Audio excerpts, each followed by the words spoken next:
Hey everyone. So what I've got here today is a solution that I put together somewhat recently for monitoring multiple apexes simultaneously. So those people that have a or already have an apex, so you're probably familiar that if you log in and you want to get information about one tank, that's pretty easy. But if you got more than one, it becomes a little bit more difficult. You got to go through and click a button to select which tank that you want. And if you're just looking for a quick little snapshot, there wasn't really a good solution to get all that. So what I have here is just a Raspberry Pi. This was, I don't know, about 40, 50 bucks, give or take. Coupled with their 7-inch touchscreen and one of their um, touchscreen cases as well that all integrate in together. And what we're looking at is uh, Chromium, which is a web browser that is reaching out to actually this machine directly, that is running a version of Node-RED uh, and a whole bunch of conditional statements to parse the XML and the um, oh crap.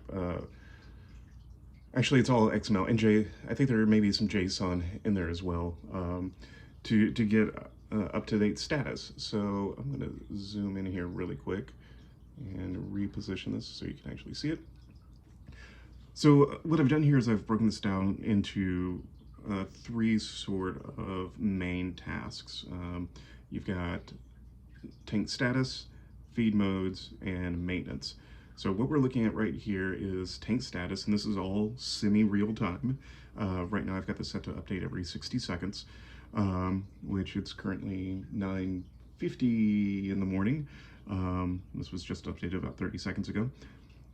So I've got my two tanks, and I've broken this one down into chemistry, equipment, and then fragger, which is the frag tank, which I don't have a whole lot on, but I do care about things like temperature and pH. So I've got the Neptune Trident running on the big tank. So as you can see, we've got DKH for alkalinity, we got our calc, we got our magnesium, and we got our pH. Then over here, actually you may have just seen that change, the Grande equipment, ATO status, temperature, return flow, and I threw in outside temperature being the temperature on my back patio. I've got a Philips Hue motion sensor, an outdoor motion sensor, and one of the things that it gives me is temperature settings. So I use this to determine, okay, is it safe to open up the back door, maybe let some fresh air into the house. My magic number with the equipment I currently have is about 74. Anything above 74 Fahrenheit, I just won't open the door because it just generates too much heat. And yeah. And then over here for Fragger, same thing. Right now I've got ATO turned off, and you can see how it says swap jug. I have it off because the optical sensor or the FMM that I've got on the Apex is not functioning for some reason. I haven't really had a chance to debug that. Fortunately, the Fragger is still in the process of getting spun up after a crash I had about 9 months ago, excuse me. So it's been drained, it's been cleaned up, it got completely replumbed, and I'll probably maybe get a video of that a little bit later. So it's going to be outside your normal ranges on this one. That's why your pH is so low, that's why the temp is, well, that's actually acceptable. But again, that's how that all works. Now, if we go over to feed modes, again, this is touchscreen. I went ahead and built out feed modes for the tanks. So obviously we're still in COVID Corona territory, so we're not exactly going a whole lot of different places. But if you were to have a house sitter or something on those lines, that's part of the reason why I developed this. So somebody needs to come in, they need to feed all the tanks. Well, you got a frozen feed all button, and I was able to figure out how to send a cancel request. For Grande, since I have the AFS, the auto feed system, if you hit pellet feed mode, that automatically does the spinner thing. The AFS kicks off, and then frozen food. So you could do this either individually or you can do all of them simultaneously. And again, looking at, okay, what else can we do? So for Grande, I've got a handful of things that need maintenance on a semi-regular basis. Carbon reactors, GFO reactors, those get changed out pretty regularly. And then skimmer cups, you gotta swap that out as well. And I went ahead and built out a reset ATO button for Grande. I haven't had a chance to build that out for Fragger, but I will once I figure out is it that FMM or is it that optical sensor that's giving me problems.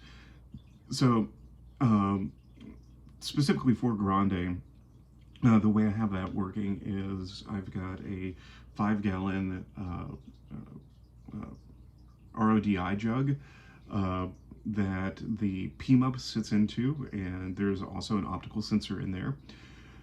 And then my ATO dosing programming basically turns off the ATO automatically if the PMUP runs for 5 minutes or longer, or that optical sensor in the jug is open, meaning that there's no water in there.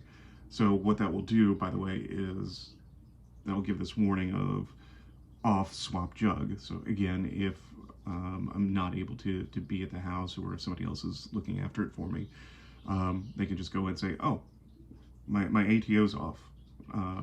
It's clearly time to swap the jug, like there.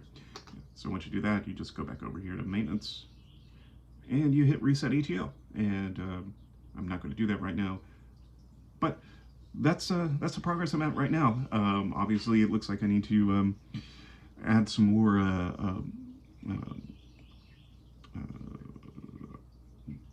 reef buffer builder. I can't remember what I'm using right now.